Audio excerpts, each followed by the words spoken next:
안녕하십니까. 2023년 3월 22일 최병무의 팩트 시작하겠습니다. 검찰이 오늘 이재명 대표를 대장동과 관련해서 기소를 합니다.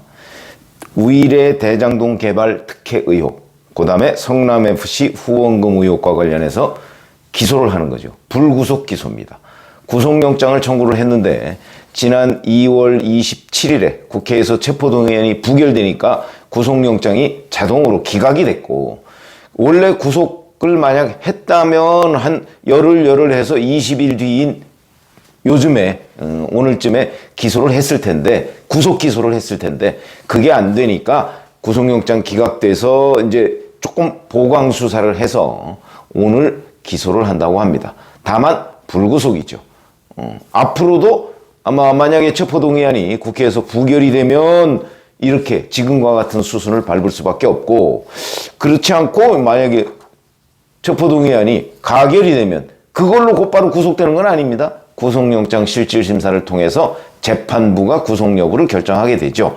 근데 지난번 성남FC 후원금 의혹과 대장동 배임 뭐 이런 부분은 성남FC 후원금 의혹이 워낙 똑 떨어지는 제3자 뇌물죄이기 때문에 아마 그거는 구속영장 심사를 했으면 구속이 됐을 것이다, 이렇게 말씀을 드릴 수가 있고요.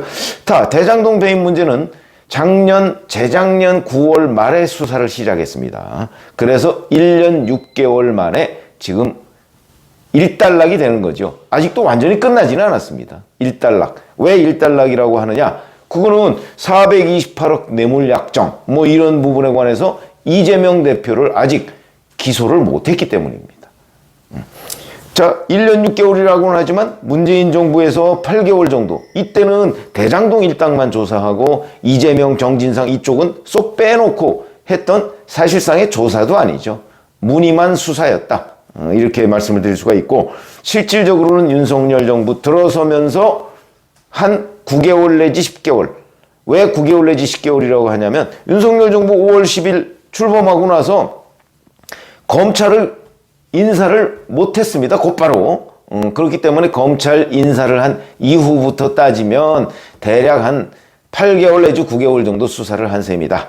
그래서 이제 한 고비가 넘어갔고, 자, 그러면 이재명 대표한테 지금 적용된 혐의는 뭐냐? 크게 보면 이렇게 돼 있습니다. 성남시장 시절에 대장동 개발에 참여한 민간업자들한테 유리하게 사업 구조를 설계했다. 그래서 성남도시개발공사에 4,895억 원의 손해를 끼쳤다. 이게 특정경제범죄 가중처벌법상의 배임, 이렇게 되는 거고요.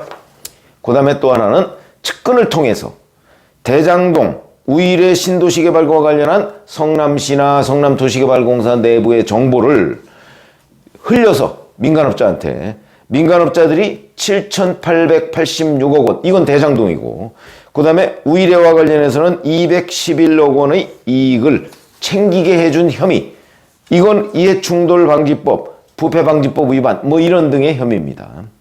그 다음에 두산건설, 네이버 등 4개 기업에서 성남FC 후원금 명목으로 133억 5천만 원을 유치하고 그 대가로 건축 인허가나 토지 용도 변경 등 편의를 제공한 거, 이거는 이제 특정범죄 가중처벌법상 뇌물, 제3자 뇌물죄가 된다. 요거는 아주 똑 떨어지는 케이스다. 논란의 여지가 없다. 제가 이렇게 말씀을 드린 적이 있고요. 그러나 이제 이번에 여기에 넣지 못한 부분이 있습니다. 바로 천화동인 1호의 절반은 그분 것이라고 김만배 씨가 정영학 녹취록에 녹음이 돼 있는 그 428억 이재명 측 지분, 이 부분은 여기에 넣지 못했습니다.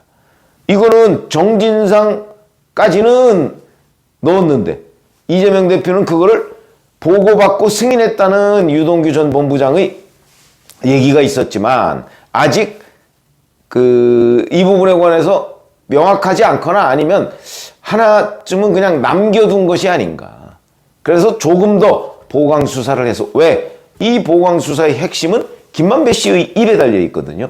근데 김만배 씨가 현재까지는 입을 열지 않고 있지만 언제까지 입을 열지 않을까?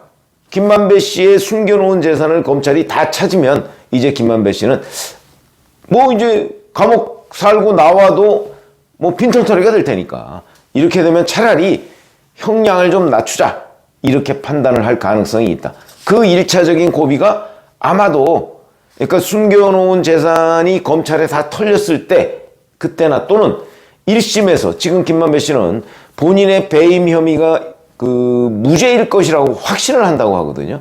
근데 만약에 1심에서 이게 유죄가 나왔다 그러면 그 자기 숨겨놓은 재산 뭐 이런 것도 다 압수수색 몰수 추징을 당하게 됩니다.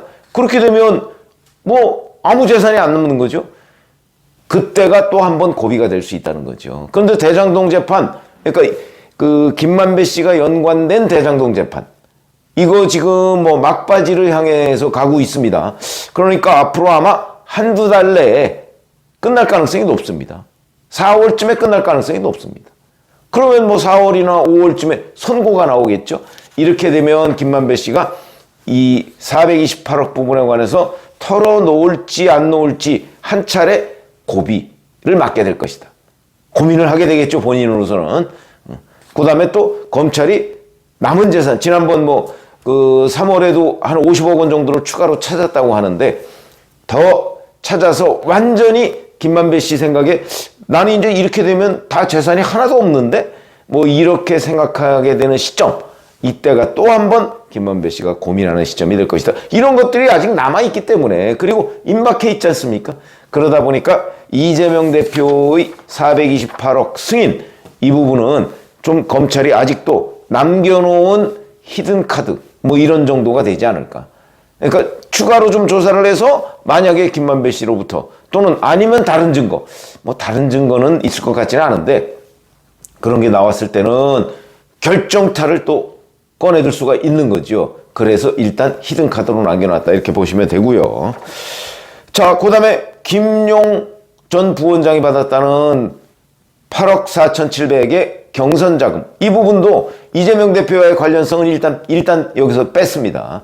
이것도 뭐 마찬가지죠. 김용 전 부원장이 자기 손에서 요구도 안 했고 받지도 않았다고 하니까 이 부분도 재판이나 아니면 추가 조사가 좀 필요하다. 검찰이 이렇게 판단하는 것으로 보입니다. 자, 이렇게 되면 제가 이제 이재명 대장동 기소 그 후 이걸 말씀을 드렸는데, 이렇게 되면 자 보세요. 이제 재판으로 넘어갔어요. 대장동 배임과 성남FC. 그러면 이미 재판으로 넘어가서 벌써 2번의 공판을 한 선거법 위반 재판이 있죠. 김문기 씨를 알았느냐 몰랐느냐 하는 부분, 요거 하나 하고, 백현동과 관련한 용도 변경이 국토부의 협박에 의해서 이루어졌느냐는 부분, 요 두 가지와 관련해서 2주에 한 번씩 지금 재판을 열고 있습니다. 그래서 2번 열었고요. 이제 이달 31일에 유동규 전 본부장이 증인으로 출석하는 이 선거법 위반 재판을 또 해야 됩니다. 2주에 한 번씩 열죠. 이렇게 된 거. 그거에다가 이제 대장동 배임 성남FC 이와 관련해서 이제 아마도 오늘 기소를 하면 뭐 4월 중하순에까지 이제 해서 공판 준비 기일 뭐 한두 번 뭐 이렇게 열고요. 그리고서 한 5월쯤부터 이제 재판이 시작될 겁니다. 이렇게 되면 아마 일주일에 한 번 내지 2번 정도는 재판을 하게 되고, 왜냐하면 대장동과 성남FC 후원금 의혹도 집중심리를 할 가능성이 대단히 높습니다. 집중심리라는 것은 그냥 다른 것처럼 재판이 이렇게 늘어지지 않고 워낙 쟁점이 많기 때문에 집중해서 심리한다. 그러니까 과거 박근혜 전 대통령 그 사건도 일주일에 2번씩 재판했거든요. 그러면 이것도 거의 그렇게 될 가능성도 있다.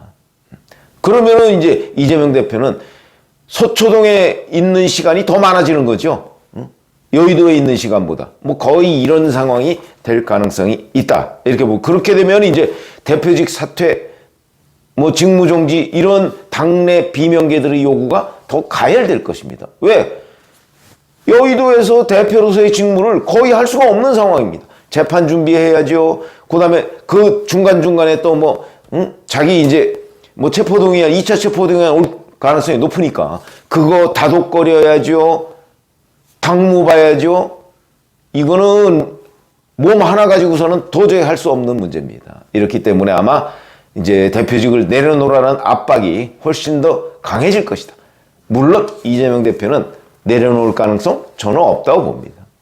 그거는 제가 연말 얘기를 했죠. 아주 강력하게, 심지어는 친명계마저도 자, 도저히 안 되겠다. 이재명 대표는 대표직을 내려놓으십시오. 라고 하는 요구가 친명계에서조차 나올 정도가 돼야 이재명이 진짜 위기를 맞는다. 물론 그 전에 구속될 수도 있죠. 그거는 체포동의안이 가결이 되고 판사가 영장을 내줘야 되는 그런 상황이 있습니다. 자, 그리고 여기에다가 대북송금 이와 관련한 수사는 막바지입니다. 잘 아시다시피 이화영 전 평화부지사가 추가 기소가 됐습니다. 원래 쌍방울 법인카드를 쓴 혐의에다가 지금 대북송금 문제가 추가 기소가 됐기 때문에 이제 남은 거는 이재명 당시 그러니까 이화영 부지사의 상관인 이재명 도지사가 어떤 식으로 공범관계에 있느냐, 이게 대단히 중요한 거죠. 이 부분만 남았다.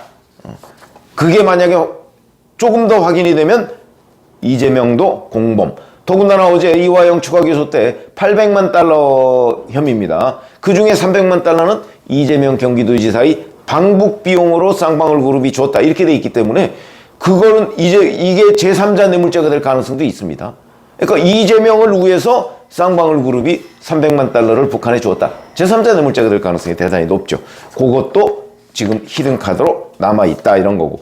백현동 수사, 뭐 국토부의 성남시 공문 이런 걸로 일단 이게 허위사실인 거는 명확한데, 그러면 김인섭 씨, 한국하우징기술대표인가 뭐 이런 사람이 과연 어떤 로비를 했느냐, 이게 밝혀져야 되는데 현재까지는 그 수사가 진행 중입니다. 근데 이것도 뭐 중반 정도로 지금 진행되고 있기 때문에 아마 이 부분에 대한 수사도 조금 시간이 걸리지 않겠는가, 이런 거고요.